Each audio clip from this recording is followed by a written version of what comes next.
Okay, let's go. Today we're going to work on this buffet. You can see I started it.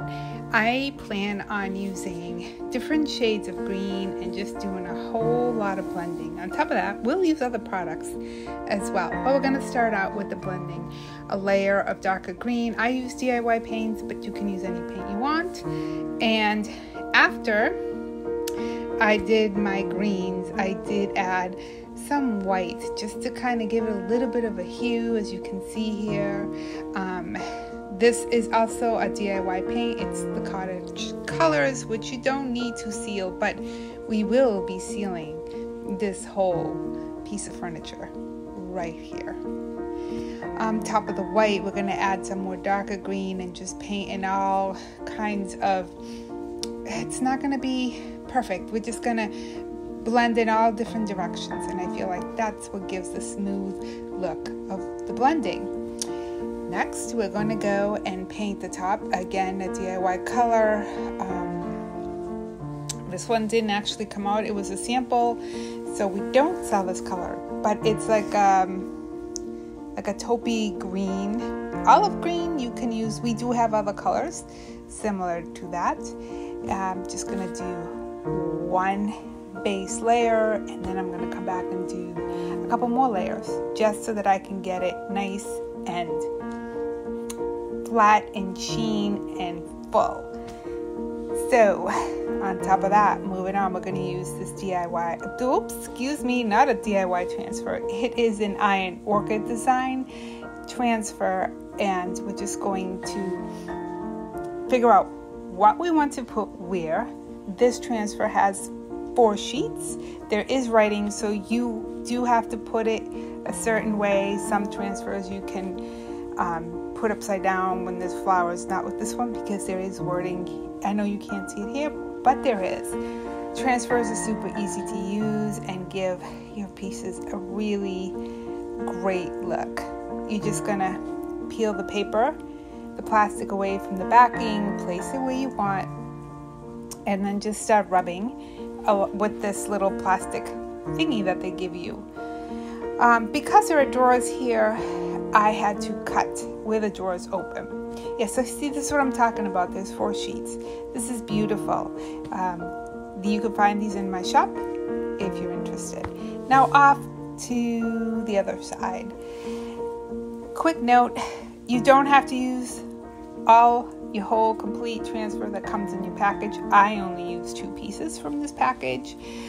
You save the other pieces and you can actually put them together with other pieces. It does take time to put it on a little bit, and you do get a nice arm workout sometimes, but this is pretty much what it looks like when you peel it away from that gridded plastic.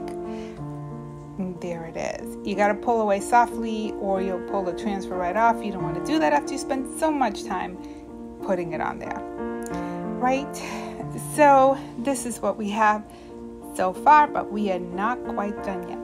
We are going to put a little bit of this Iron Orchid design paper clay in these molds because the bottom of this beautiful buffet has a little bit of trim that is missing. So we are just going to go over the existing trim and keep going to where the trim is missing, and no one will ever know. How will they know? No one will never know. So you get your paper clay, you put it on your mold, and you just pull it out gently. You can use wood glue. Don't use hot glue. I used to do that. It doesn't really work. Wood glue, I did use some other really sticky glue because I ran out of wood glue. Next, we're going fast. I'm going to use some WoodUBend. This is a piece that's missing. It has a little missing spot on the top. I decided I can't sell it, so I'm going to use it. And that's what's great about WoodUBend too. The pieces that, you can cut pieces off, or there's a piece that's broken, you can always glue it back together.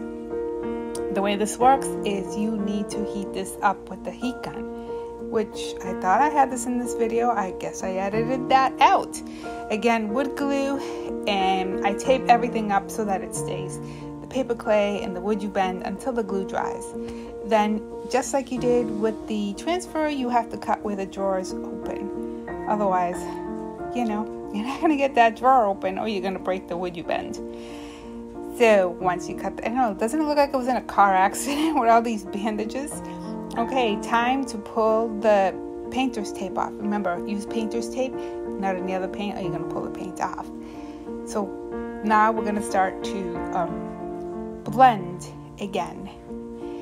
This is the trim, remember, that we put at the bottom of this beautiful buffet. It was missing trim over to the left corner, but we added the paper clay.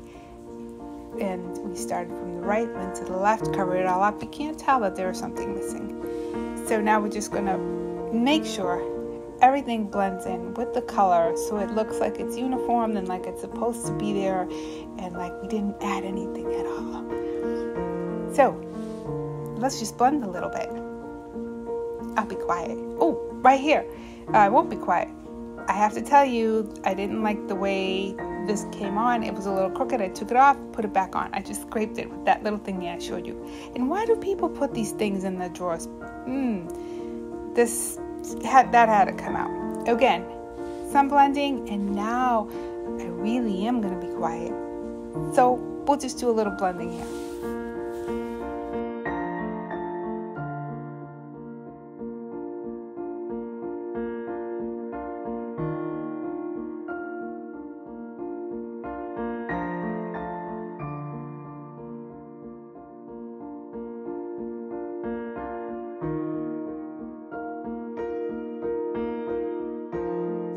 Real quick, just want to let you know that I'm using all of the greens and the whites that I used previously, and I'm just blending it all together.